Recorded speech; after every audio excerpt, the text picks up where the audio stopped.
Hello, everybody. I hope everybody had a good Monday. As we head into Tuesday stock market session, the overall bounce off the February lows looks good. I guess technically, I'm not sure, but I guess technically this could be considered a follow-through day session. To me, overall, to get too excited about this market bounce attempt, it would just be kind of plain silly. We would like to see a retest of possibly this gap breakout area right here around 43.50 and then see how it responds on that pullback before getting too excited here. Bottom line is to expect a rip-roaring, raging bull market from here with the 50 and 200-day moving averages so far away on the Nasdaq is pretty silly, but it's a decent floor. There's a pickup in volume, but I hate to tell you this. As we went to new lows here below the August and January levels, there was no extreme spike in volume. So despite the AAII and II surveys where bears are clearly, out and about and the bulls are clearly withdrawn in their turtle shells, until there's actual fear in the market via the VIX and capitulatory volume, I have a tough time saying that we have definitely seen the worst that this market has to throw at us. If anything, we're so pessimistic short term that easily we could see a bounce continue. But I just don't have any concrete evidence in the Nasdaq, the New York Stock Exchange, S&P 500 that we've seen any kind of capitulation low. So, it's possible, we go in and rally here. Maybe we do hit new highs. But before we're going to do that, trust me, we're going to have to back and fill and calm down a minute. There's just no way we're just going to rip right through the 50-day moving average. A small-time bullish overall divergence that I'm seeing, the Dow Jones Transportation Average, it didn't in February hit new lows when the rest of the market did, and now it is retaking its 50-day moving average. Remember, this Dow Jones Transportation Average on our end went into a sell signal back in May and never came out of it, never went neutral the entire time, remained under sell signal the whole time. That's normally what you like to see. It's still under an operational sell signal. We would have to see us retake the 50, find support at the 50, and then rally to new highs to get us back into neutral condition, especially considering that we're still below the August lows here and the December lows here. But overall, this is positive divergence and something good to see. It's just not that great overall. Like I said, volume's missing. It's problematic. Some more slightly good news is the Russell 2000 led on the day up 2.45%. But as you can see, really, we're just range bound between the recent lows and those recent February highs.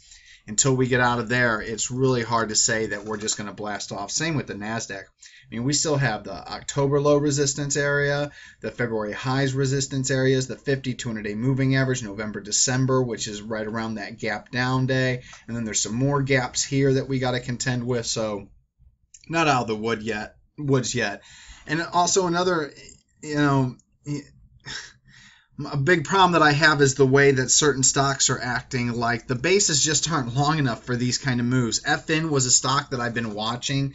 I'm going to go and shrink these charts just because that's the way I like to look at them. So I'm sorry, everybody, if you don't like it, but it makes it easier to look at for me. But this move, pocket pivot point signal FN, if it breaks out here, what am I going to do? Chase a stock this far away from its extended from its 50 and 200-day moving average? On an arithmetic chart, you can just see that it just seems highly improbable that it's just going to continue to move up. You think in 2011, you could have done that back there. This is about where we were, and you see how that turned out. So I just don't think chasing FN, is an ideal situation. But now, actually, I'm going to go ahead and pull these back down. So now we're on the arithmetic chart, you can see stocks like Cray. Look at Cray acting all crazy. So first off, you can see that in 2011, 2012, kind of how its uptrend acted. In 2013 and 14, it got insane. 2015 and 16, it's been even worse. But the whole point is that to go through these kind of violent moves, you break down, re-break out, pull back, gap up, then come all the way back down. Look like you're going to break down below 50-day moving average. Nope, new highs. That's insane trading, guys, and is not beneficial to end-of-day trend following. Short-term swing trading, short-term intraday trading, we're all for it. Listen, big earnings movers, whenever you got an earnings announcement coming up in a stock that moves a lot, if it's near the strike price and with options expiration this Friday, any earnings over the next couple of days, I say play them. If it's at a strike price, you can straddle it.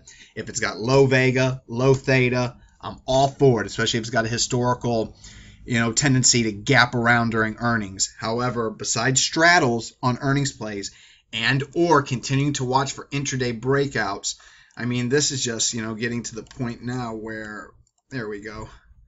You can see USAT late day earnings, late moving overall earnings winner late in the day didn't quite hold, but other stocks like Quote, Quote was an earnings winner on Friday, and it took till Monday to really get going. But the best one today was Groupon, and I got to admit, I did not expect any of this, but Groupon broke out above its morning highs, which is always where you put the buy stops.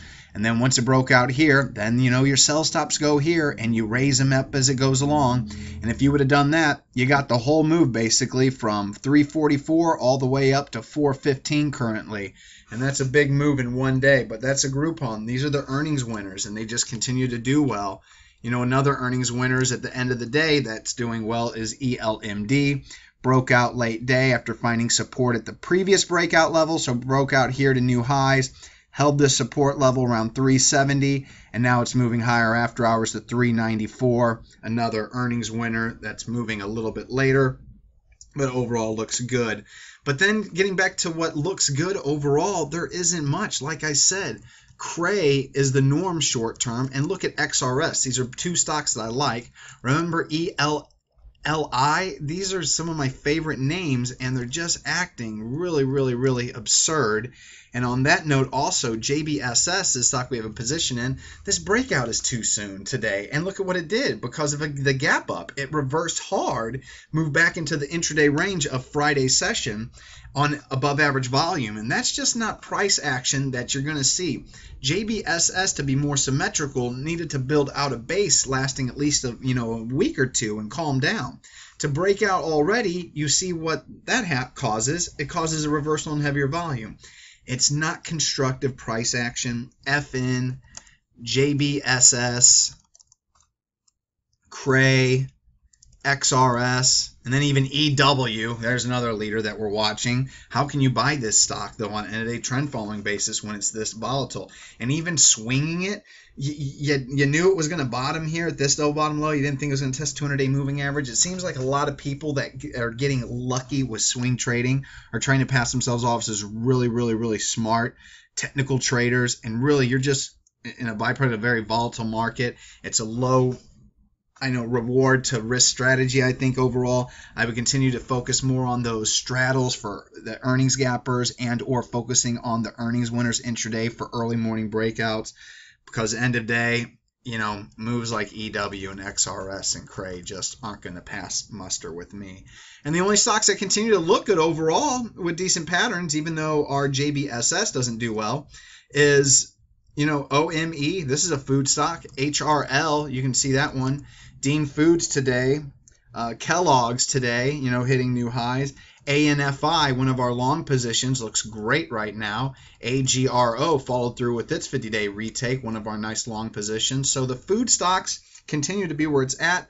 Gold stocks kind of had a rough go of it today, so maybe they've already fallen out of luster. And if that's the case, it's just food stocks. I like that I see Verizon building a handle here, but volume is very noisy in its base, so I don't love it. AT&T, same thing. It's building a handle, a high handle, but once again, volume isn't correct. So the market doesn't look that bad, very, very, very short term, but it doesn't look that good either. So I would expect more backing and filling here. I wouldn't get too excited if you're bullish or bearish. We don't have any new long positions. We don't have any new short positions. We have no new sells and no new covers for this evening heading into Tuesday. Cash remains king. We need to see some more follow through in the market and some better overall patterns. These were my basically favorite patterns around my scans. AXLL, that's part of I think some company wants to buy it and they rejected the offer, and then MY, they're going private, and that's a decent move today. IGLD is too small to even consider, and ACC, it's a bit sloppy. Once again, that choppy trading that I'm just not a big fan of. I like to see my charts more symmetrical and more calm, and we just don't have that right now. So cash is king. Be careful out there. While we might have a technical fall through day, I'm not sure yet. I have to check with IBD. I just don't know if this is enough days now. This is day 3. It's supposed to be between day 3 and 7. So we probably have it. But for me, we're still under operational sell signal with cash as our main position.